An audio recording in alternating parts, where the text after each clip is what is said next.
The Taliban has warned of consequences if the United States doesn't stop flying drones over Afghanistan. The group has accused Washington of violating international law. They say it's also breaching commitments that were made to the Taliban during peace talks in Qatar. Despite pulling troops out of Afghanistan, the Pentagon says that it will continue with airstrikes against Islamic State and other terror groups. Now, at the same time, the White House has again been forced to defend itself over the chaotic evacuation from Afghanistan. This time, after US generals called the decision a strategic failure. President Joe Biden's military advisors, including Mark Milley, the chairman of the Joint Chiefs of Staff, say that they had recommended maintaining a small number of troops in the country, even after withdrawal. Simon Marks joins us live now from Washington, D.C. Simon, is the United States likely to even listen to the Taliban's warning here?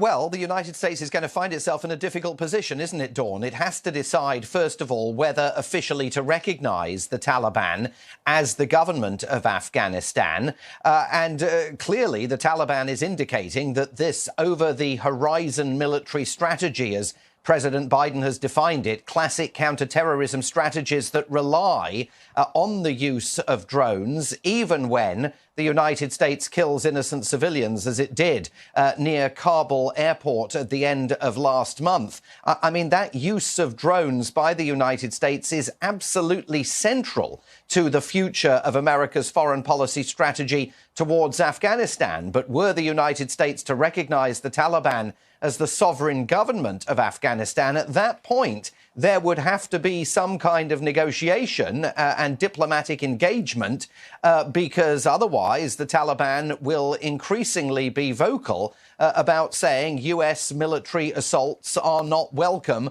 on Afghan soil. So this is going to be another difficult thicket for the Biden administration to negotiate in Afghanistan, made more complicated by the fact that America's diplomats that deal with Afghanistan have, of course, all pulled out of the country and are now sitting in Doha, like the military, watching from afar. And now, Simon, we've also got confusion over whether the president whether he was warned by his top generals over the withdrawal. So did he or didn't he?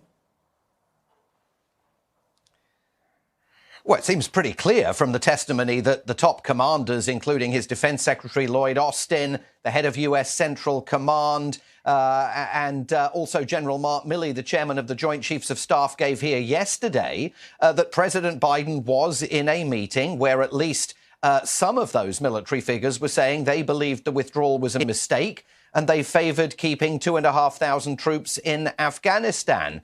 General McKenzie was questioned very closely about that by Republicans who scented blood in the water and said that he had no doubt that the president had listened carefully to all the arguments that were presented. The White House said, well, President Biden received split advice. There was no unanimity about it. But then a White House official was unable to identify a single military commander who had suggested that President Biden was correct to push forward with that troop withdrawal. We're in for more of this today here because those top commanders will be back on Capitol Hill a little bit later, testifying this time before a House of Representatives committee. Republicans there now energized by the performance of their colleagues in the Senate yesterday, and they're going to keep digging into this. All right, thanks for the update, Simon. Simon Marks there in Washington, D.C.